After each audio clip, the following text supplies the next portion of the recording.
Hey guys, another quick video today talking about staking tomatoes, when to do it, determinate, indeterminate.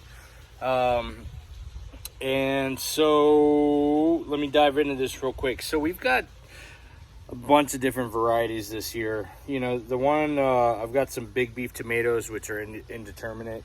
And I came home today and this little guy was just tilted over like this, you know. And this is typically when you know it's time to stake your tomatoes. You can do it when this happens, or you can do it when at the very beginning of the season. It's just really up to you. This season, I've been very adamant about printing those suckers off, okay? And I'm trying to promote as much top growth as I can and leafy material. That way we've got some good foliage to help protect us from the heat and the sun here in El Paso, Texas. And also next to my rock wall right behind me, I get a little bit more shade in this area. And so this is the first time I'm planting tomatoes in this particular part of my flower bed or garden for that matter. So today what I'm going to be doing is, again, talking about how we're staking these. So got these stakes, these huge freaking things. I don't even know how long they are. They got to be at least 8 feet.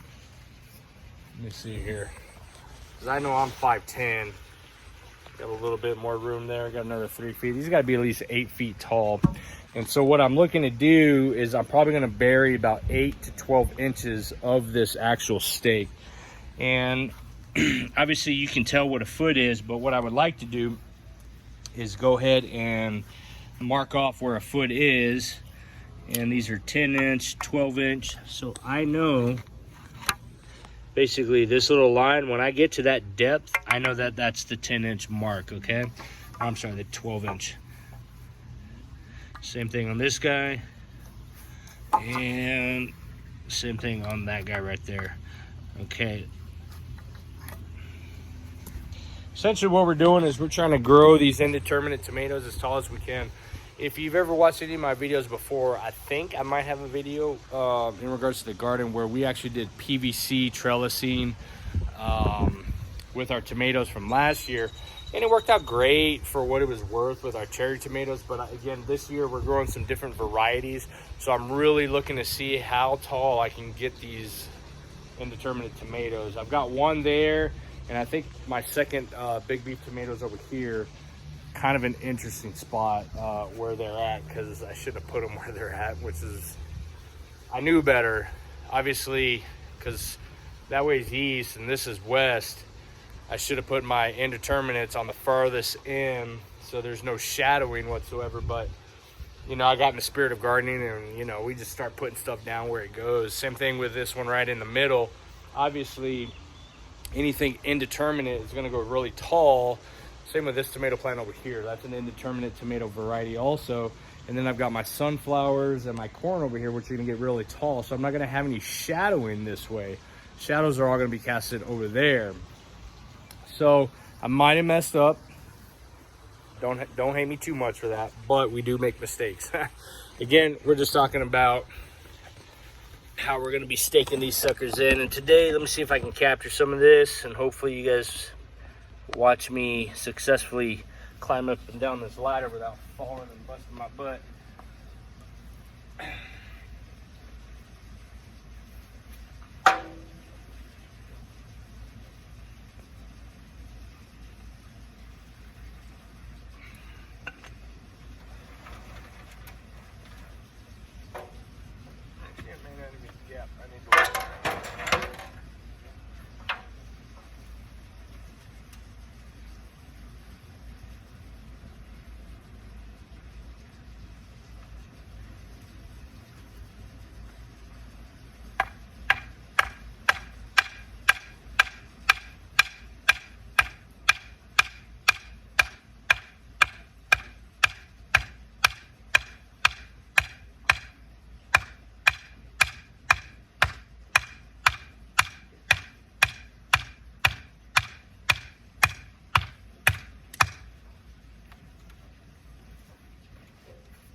what we're looking at. So I tapped it in, and when you're doing this, obviously I can't see. The first time I stepped down, I was able to see the knife mark that I made right about there. So that let me know I had about 2 more inches to bring it on down. So it's down there, it's good. It's pretty firm. A little play, but I'm not too concerned with that. And a note to take here is where you actually put your stake, okay? So what I did is we've got our plant here, and I've gone about the main stem.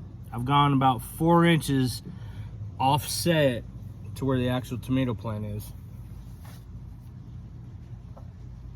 Now the reason why you want to do that and not stake it right next to the tomato is so that you don't damage the roots. Okay, so I'm trying to avoid as much root damage as possible by offsetting and going about 4, maybe 5 inches or so dead center there, away from the actual stem of the tomato.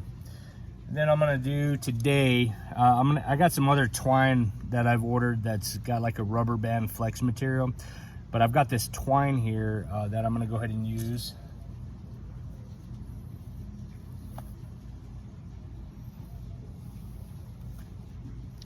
And if my knife was sharp enough, it would cut it. Oh, there we go. And again, the reason why I'm doing this now is because I got home today, and again, this tomato was already drooping over. I'm trying to avoid from that happening because I don't want any stress on this tomato plant. So I'm gonna go ahead and tie this sucker off. I got my twine here. Now at the height where you start to tie it up, totally up to you.